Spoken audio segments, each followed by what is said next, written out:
surge con la inquietud de hacer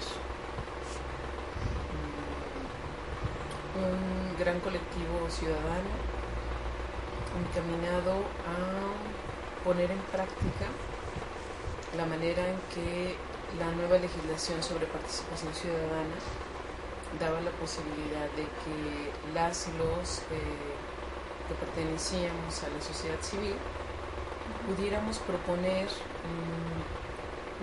de acuerdo a la nueva legislación y como propuesta ciudadana, una iniciativa popular referida a algún tema en particular. Se decidió en una reunión en la cual yo no estuve presente, pero que de la cual sí estábamos enteradas, porque las personas que estaban haciendo ese proceso de incidencia política y esa revisión y ese análisis ciudadano y esa construcción de la propuesta, después de ese proceso, en efecto, se empezó a trabajar en la manera en procurar que otras instancias y asociaciones pudieran sumarse como gran colectivo ciudadano para presentar ante el Congreso la ley de violencia intrafamiliar y sumar lo que la iniciativa popular proponía como el límite para poder presentarla por esa vía, que era algo así como 42,000 firmas, 49,000 firmas de ciudadanos y ciudadanas del Estado, y entonces había que hacer toda una logística para poder tener estos votos de la ciudadanía.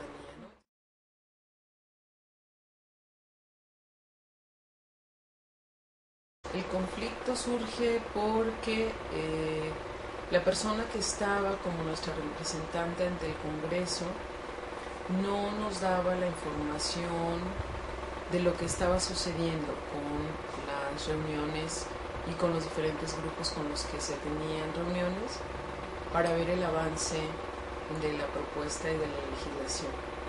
Y de hecho lo que se logró también con los medios de comunicación y con quienes estuvieron apoyando desde la ciudadanía y que era nuestro interés fundamental, era que se hiciera hincapié más en el problema que se estaba discutiendo que en algún liderazgo o en alguna propuesta personal o individual, ¿no? Incluso del mismo Congreso, ¿no?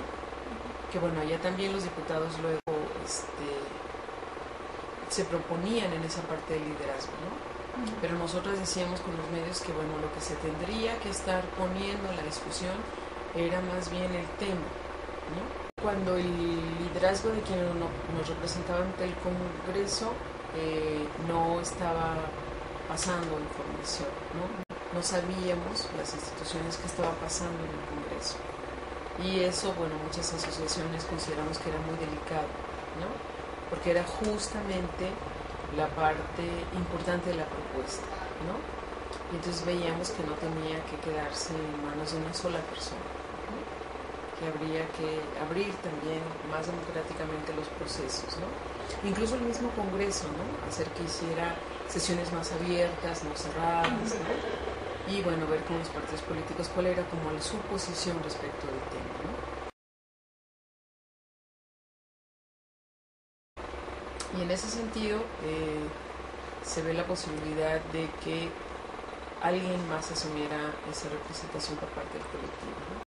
De nombre era yo quien tenía la representación ante el Congreso, pero toda la dinámica de las instituciones era que un grupo, aproximadamente de 5 personas, éramos quienes asistíamos a las reuniones y entonces estábamos enterados de cómo iban las negociaciones en el Congreso, ¿no? Asistíamos a las comisiones o pedíamos alguna cita con algún diputado o por acción parlamentaria y asistíamos por lo menos 3 personas, ¿no?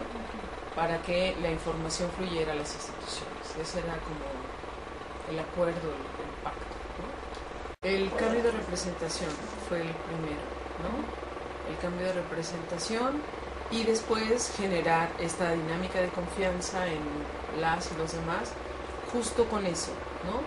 Planteándonos proyectos muy concretos, acciones muy concretas a realizar para poder abrir las reuniones en el Congreso y también la información, ¿no?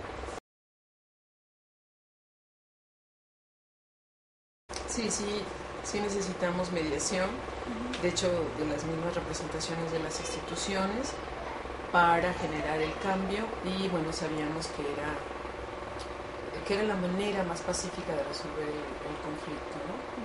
Se alargó el proceso. Sabía que les iba a costar muy caro en elecciones, que les iba a costar caro una negativa a la legislación, entonces se fue como retardando el proceso, ¿no? De hecho, al final solamente logramos parte de las modificaciones, que era justamente la generación de una propuesta administrativa para trabajar el tema, que fue el Consejo Estatal para la Violencia Intrafamiliar, y solo algunas modificaciones a Código Civil y Penal. Lo más fuerte de la propuesta era justamente la modificación y tipificación como delito de la violencia intrafamiliar, y esa fue la negativa fundamental a la propuesta, ¿no? Es decir, no reconocer, que el Estado no reconociera que la violencia intrafamiliar era un delito, ¿no? Ese fue lo más fuerte en la negociación, y la perdimos, esa sí la perdimos, y la negociación fue otras modificaciones al Código Penal y Código Civil y la creación del Consejo. Sí se delegó toda la parte de la representación y liderazgo en una sola persona, y después era muy colectivo el liderazgo, no había liderazgos como tal. Me parece que tiene también que ver con cómo las personas concebimos los liderazgos, ¿no? Y la manera en que como ciudadanía vemos los liderazgos. Y me parece que eso también tiene que estar cambiando. Las construcciones colectivas son complicadas, son complejas, no son imposibles, lo pudimos hacer, pero sí requieren de una profesionalización, sí requieren de liderazgos que apuestan a lo colectivo, sí requiere de poner los temas importantes de la ciudadanía en la mesa de discusión y de debate, y que las personas que más saben del tema, que ayuden a la construcción colectiva, son quienes asuman liderazgos más colectivos para poder resolver estos conflictos, estos problemas, ¿no?